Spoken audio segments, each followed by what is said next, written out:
करारविन्देन पदारविन्दं मुखारविन्दे विनिवेशयन्तं वटस्य पत्रस्य पुटे शयानं बालं मुकुन्द्रं मनसा स्मरामि। ॐ अपवित्रः पवित्रो वा सर्वावस्थाङ्गतो विवा यः स्मरेत् पुण्डरीकाक्षं सबाह्याभ्यन्तरः शुचिः। पुण्डरीकाक्षः पुनातु पुण्डरीकाक्षः पुनातो पुनातु पुण्डरीकाक्षः। आसनशुद्धीकरणं पृथिवी त्वया धृता लोका देवी त्वं विष्णुना धृता त्वं च धारय मां देव पवित्रं कुरु चासनं। हस्तप्रक्षालनं गोविन्दाय नमः आचम्य ॐ अनन्ताय नमः अच्युताय नमः गोविन्दाय नमः। ऋषिकेशाय नमः हस्ते गन्धाक्षतान् पुष्पाण्यादाय। हरिः ॐ पूर्णमदः पूर्णमिदं पूर्णात् पूर्णमुदच्यते पूर्णस्य पूर्णमादाय पूर्णमेवावशिष्यते। ॐ आप्यायन्तु ममाङ्गानि वाक्प्राणश्चक्षुः श्रोत्रमथो बलमिन्द्रियाणि च सर्वाणि।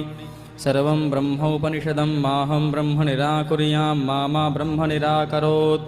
अनिराकरणमस्त्व निराकरणं मेस्तु तदात्मनि निरते स उपनिषत्सु धर्मास्ते मयि सन्तु ते मयि सन्तु। ॐ शान्तिः।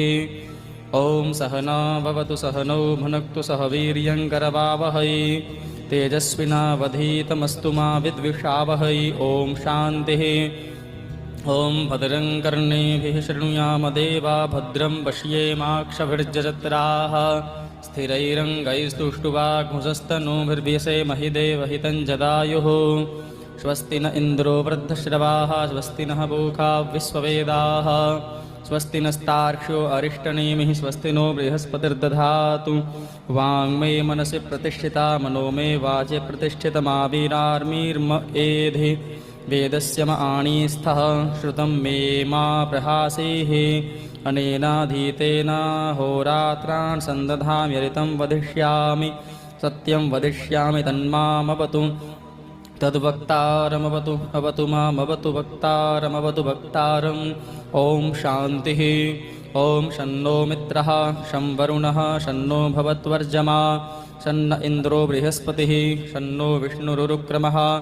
नमो ब्रह्मणे नमस्ते वायो त्वमेव प्रत्यक्षं ब्रह्मासि त्वामेव प्रत्यक्षं ब्रह्म वदिष्यामि ऋतं वदिष्यामि सत्यं वदिष्यामि तन्मामवतु तद्वक्तारमवतु अवतु माम् अवतु वक्तारम्। ॐ शान्तिः। ॐ आप्यायन्तु ममाङ्गानि वाक्प्राणश्चक्षुः श्रोत्रमतो बलमिन्द्रियाणि च सर्वाणि। सर्वं ब्रह्मोपनिषदं माहं ब्रह्म निराकुर्यात् निराकरोद निराकरणमस्तु निराकरणं मेस्तु तदात्मनि निरते य उपनिषत्सु धर्मास्ते मयि सन्तु ते मयि सन्तु। ॐ शान्तिः शान्तिः शान्तिः। सर्वारिष्टशान्तिर्भवतु। हस्ते पुनः गन्धाक्षतान् पुष्पाण्यादाय श्रीमद्भागवतशास्त्रं श्रीहरेरङ्गपूजनम्। ॐ प्रथमद्वितीयस्कन्धभगवच्चरणाय नमः। तृतीयचतुर्थस्कन्ध ऊरुभ्यां नमः।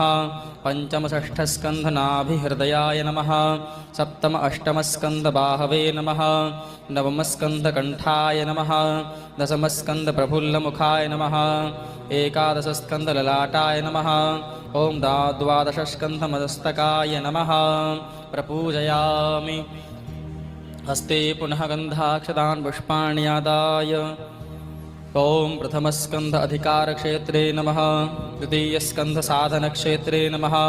तृतीयस्कन्धसर्गक्षेत्रे नमः। चतुर्थस्कन्धविसर्गक्षेत्रे नमः।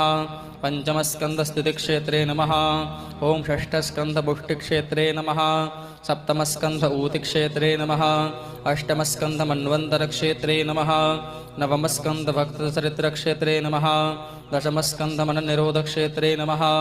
एकादशस्कन्धमुक्तिक्षेत्रे नमः। ॐ द्वादशस्कन्धतत्त्वक्षेत्रे नमः। प्रपूजयामि। श्रीसुखदेवाय नमः। श्रीव्यासपुरुषाय नमः। वेदव्यासाय नमः।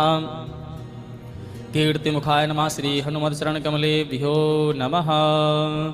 गन्धम् अक्षतान् पुष्पं पुष्पमालिकां नैवेद्यं ॐ माल्यादीनि सुगन्धीनि मालत्यादीनि वै प्रभो मया हृतानि पुष्पाणि पूजार्थं प्रतिगृह्यताम् पुष्पमालिकार्पणमस्तु किञ्चित् दक्षिणा हिरण्यगर्भः समवर्तताग्रे भूतस्य जातः पतिरेक आसीत् सदाधारपृथिवीन्द्रियामुते मां कस्मै देवाय हविषा विधेम नैवेद्यं दक्षिणां समर्पयामि नमस्करोमि श्रीव्यासपुरुषपूजनम्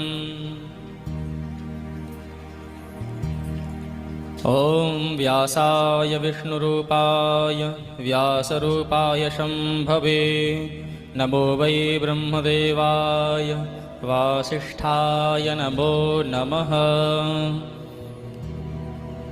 विदेशेषु मान्यः स्वदेशेषु धन्यः सदाचारवृत्तेषु मत्तो न चान्यः मनश्चेन लग्नं गुरोरग्रिपद्मे ततः किं ततः किं ततः किं ततः किम्